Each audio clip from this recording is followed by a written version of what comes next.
ma bëggoon laa defal tout témoignage ci loo xamante ne moom nga dund ak man parce que fi ma jële dafa metti woon torop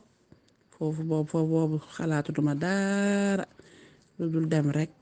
rek laa xalaatoon ndax dara gënta metti nga nekk ak sa borom kër nga feebar dem hôpital mu lay yóbbu ngay def say analyse di def say analyse ba ñu trouvé sa feebar ba xamal ne danga am problème mu rein te fu mu ne jalis rek a sës danga war a def jalis ma nekk ci loolu di ko xalaat di ko jooy di ko xalaat di ko jooy ba sama borom kër daal di nelaw yàlla def ba mu nelawee nag man itam awma ci beneen pexe du nekk fi rek di ko xalaat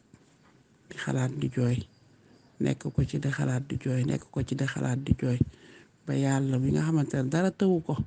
dem ba saar ñëw fi par hasard fekk ma feebar ba mënutuma dox boobu jalis bi rek a sës jox nañ ma rendez-vous pour ma mën a dem hôpital Fann pour ñu defal ma samay opération boo xamante ne moom laa war a defee jalis bi léegi yàlla mi nga xam dara tëwu ko dem ba saar ñëw fi daal di ma ne damaa ñëw rek pour defanal la pour dalal la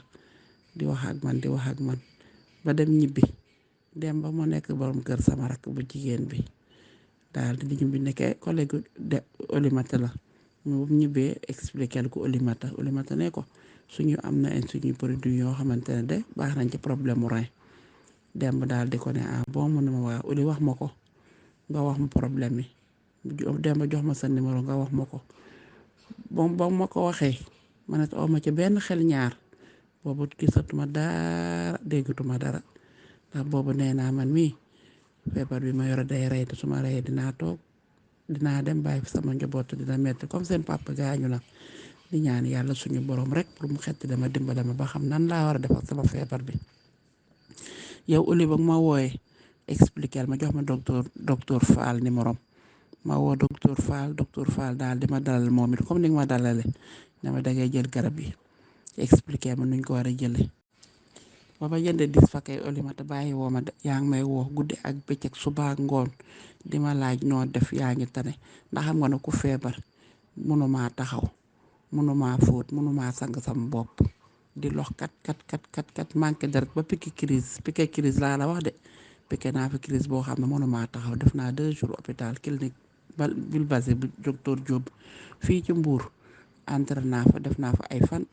sama tànk yeeg yëpp crampe yëpp bañ mënatuma dara ñu ne ma dangaa manqué deret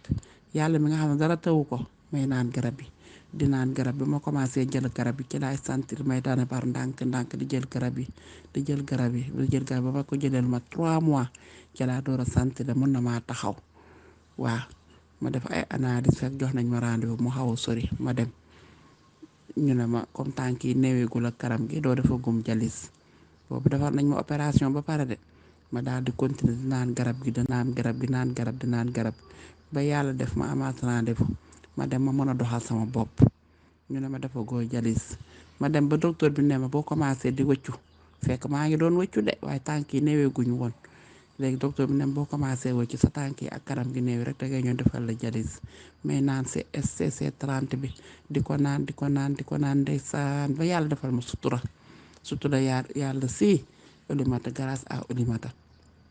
mënuma koo fay yàlla laa ko bàyyi yàlla mi nga xamante ne dara tawu ko yàlla na ko yàlla fay yàlla na yàlla fay waa Super Life yéen ñëpp yàlla na leen yàlla fay yàlla na leen yàlla taxaw yàlla na doon loo xamante ne dina dem ba yéen ñëpp seen sëtaat ji toog di ko jiite yàlla mën na ko yàlla na ko yàlla def grâce à Super Life moo ma tax tey jii ma mën a toog ba langal sama doom ci te doon sëy